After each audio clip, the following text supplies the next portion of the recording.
शेरपुर मदरसे में कुरान मुकम्मल, दुआओं में देश की सलामती की पुकार। मुजफ्फरनगर के सदर ब्लॉक की ग्राम पंचायत शेरपुर स्थित मदरसा दारुल उलूम रफीकिया एक बार फिर धार्मिक माहौल और अपनी दीनी सेवाओं को लेकर चर्चा में है। रमजान के मुकद्दस महीने की 28वीं शब को यहां तरावी के दौरान पूरे एहतराम और अकीदत के साथ कुरान पाक मुकम्मल किया गया। इस खास मौके पर मदरसे में बड़ी संख्या में नमाजियों और अकीदतमंदों की मौजूदगी रही, जिससे पूरा माहौल इबादत, रूहानियत और नूर से सराबोर हो गया। तरावी के दौरान हाफिज कुरान ने खूबसूरत तिलावत के साथ मुकम्मल कुरान सुनाया। जैसे ही कुरान मुकम्मल हुआ, पूरे माहौल में भावुकता और सुकून का एहसास देखने को मिला। इसके बाद मुफ्ती अकमल साहब ने खुसूसी दुआ कराई, जिसमें मुल्क की सलामती, अमन चैन, आपसी भाईचारे और इंसानियत की बेहतरी के लिए हाथ उठाए गए। नमाजियों ने अपने गुनाहों की माफ़ी, बेहतर जिंदगी और समाज में मोहब्बत कायम रहने की दुआ मांगी। इस मौके पर मदरसे के जिम्मेदार मौलाना नाजिम करीम कासमी ने रमज़ान की अहमियत पर रोशनी डालते हुए कहा कि ये महीना रहमत, बरकत और जहन्नम से निजात का महीना है।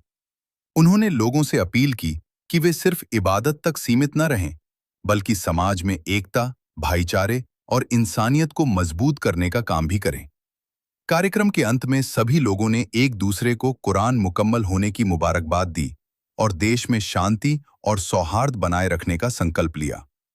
यह आयोजन न सिर्फ धार्मिक आस्था का प्रतीक बना, बल्कि सामाजिक एकता और भाईचारे का मजबूत संदेश भी देकर गया। मदरसा पहले भी बना था चर्चा का केंद्र। गौरतलब है कि मदरसा दारुल उलूम रफीकिया इससे पहले भी सुर्खियों में रह चुका है। यहां महज 9 साल की उम्र में एक बच्चे ने कुरान मुकम्मल कर हाफिज का मुकाम हासिल किया था, जिसने पूरे इलाके में चर्चा बटोरी थी। इस उपलब्धि ने न सिर्फ मदरसे का नाम रोशन किया, बल्कि दीनी तालीम के प्रति लोगों का भरोसा भी मजबूत किया। दीनी के साथ दुनियावी तालीम पर भी जोर।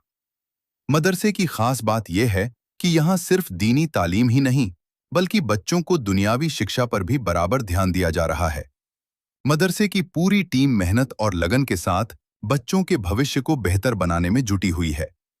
कुल मिलाकर शेरपुर का ये मदरसा आज के दौर में धार्मिक शिक्षा के साथ साथ सामाजिक जिम्मेदारी और इंसानियत का भी मजबूत संदेश दे रहा है, जो क्षेत्र में एक सकारात्मक मिसाल बनकर उभर रहा है।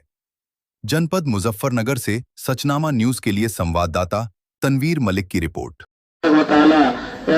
ये माफी की शक्ल में, मग़फ़िरत की शक्ल में उन्हें इनाम से नवाजेंगे। तमाम ईमान वालों को, तमाम रोजेदारों को जिन्होंने ईमान की हालत में रोजे रखे, तकलीफ को बर्दाश्त किया, सब्र किया, एहतराम किया, रमजान का रातों का क़याम किया, तरावियों का एहतमाम किया, अल्लाह तो कोई गुनाह नहीं होगा। ये कहना गलत है, ये गुनाह की बात है। पूरे महीने एहतमाम से तरावी पढ़ना जरूरी है। पूरे महीने एहतमाम कर रहे हैं, यकीनन इनका पढ़ना जरूरी है।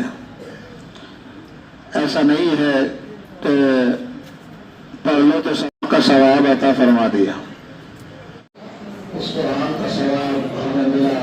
सुनाने वाले ने कितने मेहनत से सुनाया, सुनाने वाले ने कितनी मेहनत की, ये तो सुनाने वाला जानता है। लेकिन अब ऐसा है जैसे आदमी इस्लाम की फतह के वक्त हाजिर हुआ हो और कुरान की इख्तितामी मजलिस में शरीक होना, यानी कुरान जब पूरा हो रहा हो, कुरान का पढ़ना, कुरान का सुनाना, ये सब का ऐसे सवाब है। फरमाया रसूलुल्लाह सल्लल्लाहु अलैहि वसल्लम